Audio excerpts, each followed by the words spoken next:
नमस्कार, बिनिजमा स्वागत छ। म अमृता गाहा। समाचार सुरु गरौँ अहिलेसम्मका मुख्य खबरका अंशहरूबाट। गुल्मीमा पहिरोमा परि 2 जनाको मृत्यु, 1 जना बेपत्ता, 6 जना घाइतेलाई हेलिकप्टर मार्फत उद्धार गरियो। गुल्मीमा पहिरोले क्वारेन्टिन बगाएपछि आरडीटी पोजिटिभ व्यक्तिहरू घर, पीसीआर परीक्षण नगरिएकाले होम क्वारेन्टिनमा बस्न वडाध्यक्षको निर्देशन। धुर्कोट रजस्थल 0 होम डेलिभरी र खर्का छाना मुक्त वडा घोषणा। आगामी आर्थिक वर्षबाट सबै वडामा प्रसूति सेवा सञ्चालन गरिने। र मुसिकोट नगरपालिका वडा नम्बर 3 मा 2 घर उच्च जोखिममा, विपद व्यवस्थापन समितिलाई सिफारिस गरी सहयोग गर्ने वडाध्यक्ष जीसीको प्रतिबद्धता। समाचार अब विस्तारमा। गुल्मी जिल्लामा पहिरोमा परि 2 जनाको मृत्यु भएको छ। अविरल वर्षासँगै गुल्मीको इस्मा गाउँपालिकाको वडा नम्बर 1 को मल्दीमा गैराती पानीसँगै पहिरोमा परेर 18 महिनाका सिजन सारू र 7 वर्षकी अपेक्षा खत्रीको मृत्यु भएको जिल्ला प्रहरी कार्यालय गुल्मीका प्रहरी उपरीक्षक राजेन्द्र सिंह खड्काले जानकारी दिनुभएको छ। पहिरोमा परेर 6 जना घाइते भएका छन्। पहिरोमा 2 परिवारका 6 जना घाइते भएका हुन्। घाइते हुनेहरूमा खत्री परिवारका 5 वर्षका आयुष खत्री, 29 वर्षकी ईश्वरा खत्री, 64 वर्षका टीका खत्री, 90 वर्षकी पुतली खत्री, सारू परिवारका 21 वर्षकी सृजना सारू, 25 वर्षका वसन्त सारू रहेको प्रहरीले जनाएको छ। घाइतेहरू सबैलाई थप उपचारको लागि काठमाडौँ पठाइएको छ। पूर्व मन्त्री तथा सांसद गोकर्णराज विष्टको पहलमा पहिरो प्रभावित क्षेत्रमै पुगेर स्थलगत अनुगमन गरी थप उपचारको लागि घाइतेहरूलाई काठमाडौँ पठाइएको हो। घाइतेहरू 4 जनालाई पहिरो प्रभावित क्षेत्रबाटै र 2 जनालाई उपचारको लागि तमघास ल्याइएकोमा सोही स्थानबाटै उपचारको लागि पठाइएको प्रमुख जिल्ला अधिकारी भरत कुमार शर्माले जानकारी दिनुभयो। पहिरोबाट 20 घर भन्दा बढीमा क्षति भएको छ। पहिरोबाट सिङ्गो गाउँ नै 116 घर जोखिममा रहेको छ। घरमाथिबाट गएको पहिरोमा परिवारका अन्य सदस्य भाग्न सफल भएका थिए। पहिरो स्थलमा पुगेर सहकर्मी अनिल खत्रीले केही स्थानीयसँग कुराकानी गर्नु भएको थियो। यो राति चाहिँ 1 बजे 1:30 बजेको बिचमा भयो। माथिबाट चाहिँ आयो तपाईको सालगढीबाट पहिरो उर्लेर आएको थाहा पाइन्छन्, बङ्गालसम्म उडाइदियो। यहाँ घरहरू त एउटा तो भयो, 2टा घर त्यही कोखाका पनि क्षति छन्, एउटा योभन्दा तलको घर क्षति छ, एउटा यो बङ्गालसम्म यो आइपुग्यो छ पहिरो। मानिसहरू कहाँ बसेका छन्? कोला चौर। अब जोखो अब हजुरहरूले आएर चेक गर्ने, हेरिदिएर जो पनि जो समझ आउँछ त्यो त हजुरले यो चाहिँ नि गरिदिन पर्ने भयो। कहाँ गएर बस्नुभयो राति? हामी त त्यही बच्चा त्यो उसलाई झिक्यो होइन, बच्चालाई झिक्न पाइएन, बिहान निकाल्यो होइन। त्यो उसले बच्चाको बाबा आमालाई चाहिँ निकालेर राख्यो। त्यहाँ राति लिएका कि हामीले राति त हामी त उहीँ यहाँ यो पहिरो आउने बित्तिकै त उहीँ गएका हामी त। कसकोमा बस्नुभयो? कोला चौरा अब चाहिँ दोकान घर। त्यस्तै मुसिकोट नगरपालिका वडा नम्बर 2 मा भागीरथ घिमिरे पहिरोमा पुरिएर बेपत्ता हुनुभएको छ।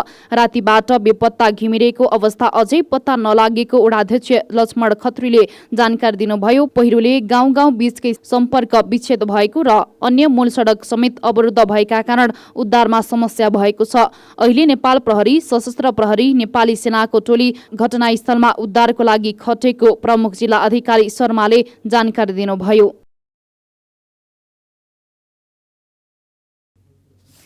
गुल्मीको इस्मा गाउँपालिका वडा नम्बर 4 दोहोली ढाँडको कालिका निम्न माध्यमिक विद्यालय पहिरोले बगाएको छ।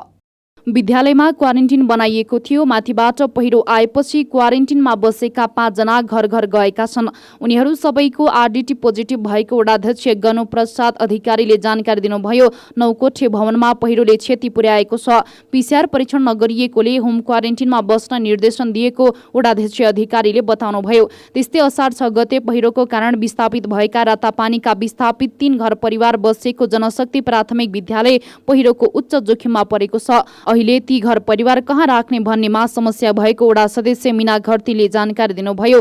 दोहोलेकै छुट डाँडामा पहिरोले बसन्ती घरतीको घरगोठ बगाएको छ। मानवीय क्षति नभए पनि घरगोठ भत्किएपछि पशु चौपाया पुरिएका छन्। मीना घरती सहितको छुट डाँडा र न्वालाको गरेर 5 घर परिवार विस्थापित भएका छन्। रातापानीका धनबहादुर घरतीको घर गोठ सहित बाख्रा बगाएको छ।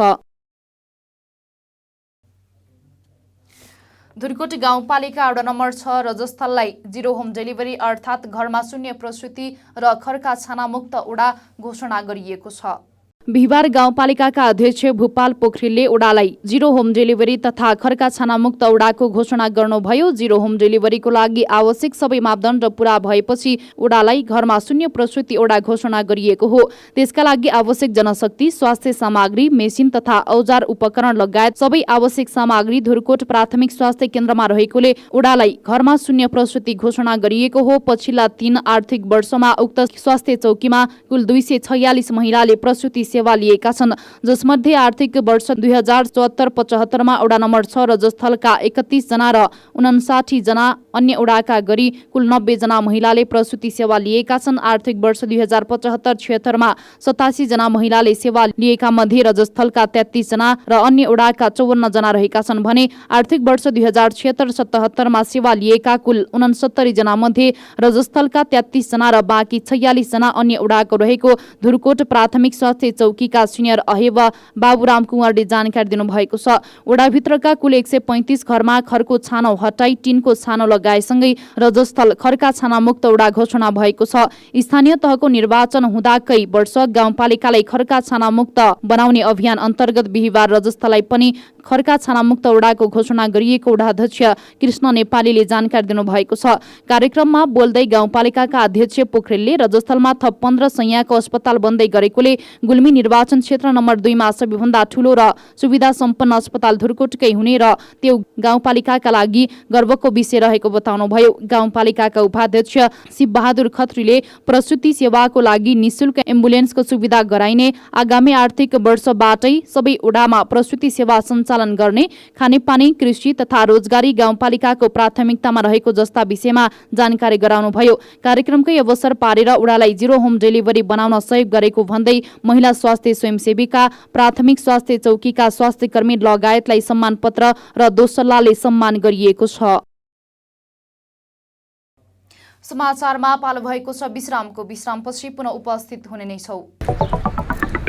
विशाल अनि तिर्सना, तिमीहरू कता हिँडेको? कता हिँड्नु नि, जुत्ता चप्पल किन्न भनेर आएको। यत्रो तमगास घुमिसके, राम्रो जुत्ता चप्पलै पाइँदैन।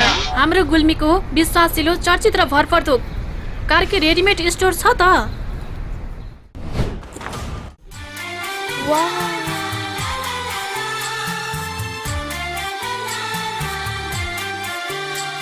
हामी कहाँ Shikhar, royal, rocket, B F, black horse लगायत विभिन्न ब्रान्डका party shoes, sports shoes, school सुजका साथै लेडिज जेन्ट्स तथा बच्चाका हरेक प्रकारका फेन्सी रेडिमेड कपडाहरू, ब्यागहरू थोक तथा फुटकर मूल्यमा बिक्री गरिन्छ।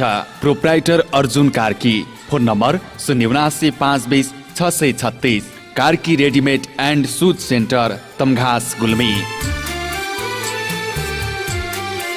एक पटक आएर त हेर्नुहोस्। Evergreen party palace and restaurant. हामी कहाँ एसी रुम तथा नन एसी रुम, 24 घण्टा तातो चिसो पानीको व्यवस्था, शान्त रमणीय वातावरणमा 24 घण्टा गाडी रिजर्भको पनि व्यवस्था छ। Our services. We are open for birthday party, wedding party, seminar reservation, all kinds of fast foods and home delivery also available.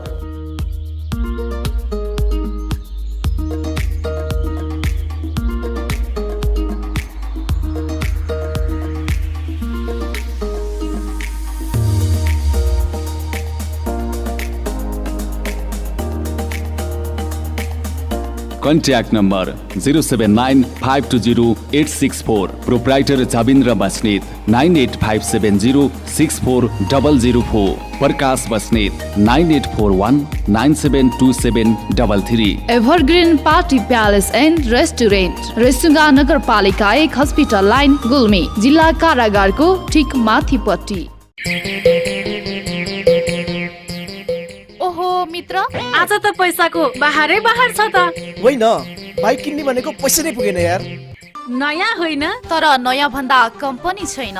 आउनुहोस्, अब तपाईँले खोजेकै रेटमा नयाँ तथा पुराना मोटरसाइकल खरिद बिक्रीको लागि रेसुङ्गा रिकन्डिसन हाउसमा। विभिन्न कम्पनीका मोटरसाइकल खरिद बिक्रीका लागि हामीलाई सम्झनुहोस्। सम्पर्कका लागि Resunga recondition Tamghas Gulmi. Phone number 9861717976 र 9842766136। एक पटक चलाएर त हेर्नुहोस्।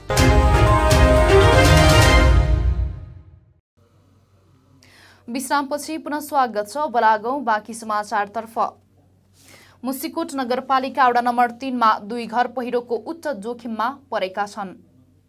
बिहिबार साँझदेखि परेको अविरल वर्षाका कारण मुसिकोट नगरपालिका वडा नम्बर 3 मा 2 घर उच्च जोखिममा परेको स्थानीय रूपा विश्वकर्माले जानकारी दिनुभएको छ, जसमा रमेश बराल र ज्ञानबहादुर विकको घर उच्च जोखिममा रहेको हो। त्यस्तै चौरहमा गोकर्ण सूर्यवंशीको गोठ पहिरोले पुर्दा 2वटा भैँसी, एउटा राँगो, बोका र एउटा बाख्रा पुरिएको छ भने प्रायजसो घर त्यहाँ उच्च जोखिममा रहेको मुसिकोट नगर कमिटी नेकपाका अध्यक्ष खुमबहादुर थापाले बताउनुभयो। मुसिकोट नगरपालिका वडा नम्बर 3 मा ठूलो धनजनको क्षति नभए पनि घर भने उच्च जोखिममा रहेको वडाध्यक्ष कर्णध्वज जीसीले बताउनु भएको छ।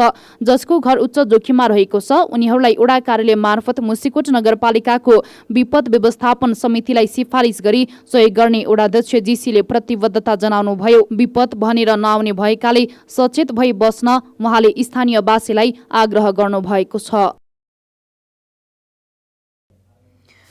जनजागरण युवा क्लबद्वारा विपन्न परिवारलाई राहत वितरण गरिएको छ।